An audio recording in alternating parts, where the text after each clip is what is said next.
తెలుగు రాష్ట్రాల్లో రోజు రోజుకి ఎండలు మండిపోతున్నాయి. మార్చి నెలలోనే వడగాళ్ల తీవ్రత కూడా మొదలైంది. బాలుడి ప్రతాపంతో ఇటు ఏపీలోని అటు తెలంగాణ, కోస్తాంధ్ర, రాయలసీమ ప్రాంతాల్లో ఉష్ణోగ్రతలు సాధారణం కంటే అధికంగా నమోదవుతున్నట్లు వాతావరణ శాఖ వెల్లడించింది. ఇప్పటికే ఉష్ణోగ్రతలు 41 డిగ్రీల నుంచి 43 డిగ్రీల మధ్యన నమోదవుతున్నాయి. దీంతో పెరుగుతున్న ఎండలకు ఎవరు బయటకు రావడం లేదు. ఎండ తీవ్రత దృష్ట్యా ప్రజలు అప్రమత్తంగా ఉండాలని వాతావరణ శాఖ అధికారులు సూచిస్తున్నారు. ఈ క్రమంలో ఏపీ రాష్ట్ర విపత్తుల నిర్వహణ సంస్థ కీలక ప్రకటన జారీ చేసింది. ఇక ఇదే అంశంపై విశాఖ సాగర తీరం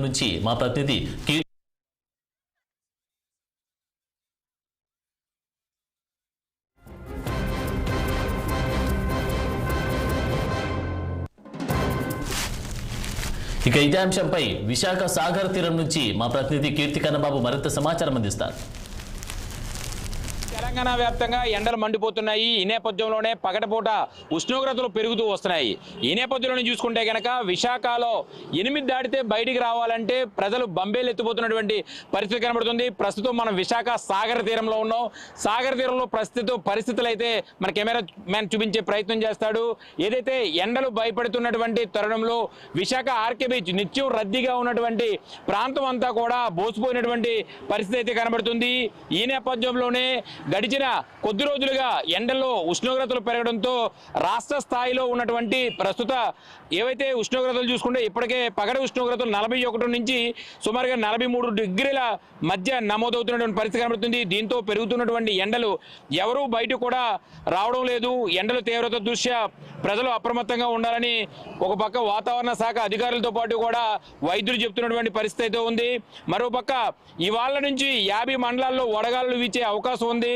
రేపు మరో 56 మండలాల్లో వడగాలులు వీచే అవకాశం ఉండడంతో విపత్తుల నిర్వహణ శాఖ అధికారులు అయితే ఇప్పటికే 31 మండలాల్లో వడగాల్పులు, కడప జిల్లా పొద్దుటూరులో అయితే తీవ్ర వడగాళ్లు వీచే అవకాశం ఉందంటూ కూడా చెప్పడం జరుగుతుంది. ఈ నేపథ్యంలోనే రాష్ట్ర వ్యాప్తంగా ఉన్నటువంటి అనేక జిల్లాల్లో ఈ వడగాళ్లు వీచే అవకాశం ఉండడంతో ప్రజలందరూ కూడా అప్రమత్తంగా ఉండాలని చెప్తున్నారు. సాయంత్రం అయినప్పటికీ ఉష్ణోగ్రతలు తగ్గుముఖం పడుతున్నటువంటి పరిస్థితి ఉన్నప్పటికీ కూడా పగటిపూట అధిక ఉష్ణోగ్రతలు నమోదవుతున్న పరిస్థితి కూడా కనబడుతుంది. సుమారుగా 41 నుంచి 41 డిగ్రీల సెంటీగ్రేడ్ ఉష్ణోగ్రతలు నమోదయ్యే అవకాశం కూడా కనబడుతుంది. ఈ నేపథ్యంలోనే చిన్నపిల్లలు, వృద్ధులు, గర్భిణీలు కూడా తగు జాగ్రత్తలు తీసుకోవాలంటూ కూడా ఇప్పటికే వాతావరణ శాఖ అధికారులతో పాటు కూడా ప్రస్తుతం ఉన్నటువంటి ఆరోగ్య శాఖ అధికారులు కూడా చెప్తున్నటువంటి పరిస్థితి కనబడుతుంది. ఇక గ్రామీణ ప్రాంతాల్లోకి వస్తే కనుక సుమారుగా 30 నుంచి 35 డిగ్రీల ఉష్ణోగ్రతలు నమోదవుతున్న పరిస్థితి కూడా కనబడుతుంది. అలాగే మైదాన ప్రాంతాల్లో సుమారుగా 40 నుంచి 45 డిగ్రీల ఉష్ణోగ్రతలు నమోదవుతున్న పరిస్థితి కనబడుతుంది. ఈ నేపథ్యంలోనే మార్చి మొదటి వారం నుంచి కూడా ఇప్పటి వరకు కూడా వడగాలులు వీసే అవకాశం కూడా కనబడుతుంది. దీంతో పగటి ఉష్ణోగ్రతలు పెరగడంతో ఒక్కసారిగా వాడవాడలా కూడా ఉష్ణోగ్రతలు ఎక్కువగా నమోదవుతున్నటువంటి పరిస్థితి కూడా ఉంది. ఈ నేపథ్యంలోనే ప్రస్తుత విశాఖపట్నంలో పరిస్థితి చూసుకుంటే కనుక పగటిపూట ఉష్ణోగ్రతలు అధికంగా నమోదవడంతో ఉదయం 10 గంటల నుంచి కూడా ప్రజలెవరూ కూడా రోడ్ల మీద రాలేనటువంటి పరిస్థితి ఏర్పడుతుంది. సాయంత్రం 5 గంటల వరకు కూడా ఉష్ణోగ్రతలు అధికంగా నమోదవడంతో ఒక్కసారిగా ఈ ఉపశమనం నుంచి బయటపడేందుకు బీచ్కి అలాగే సుదీర్ఘ ప్రాంతాల్లో ఉన్నటువంటి లేదా పరిసర ప్రాంతాల్లో ఉన్నటువంటి స్విమ్మింగ్ పూల్స్ వైపు అయితే బాటపడుతున్నటువంటి పరిస్థితి కనబడుతుంది.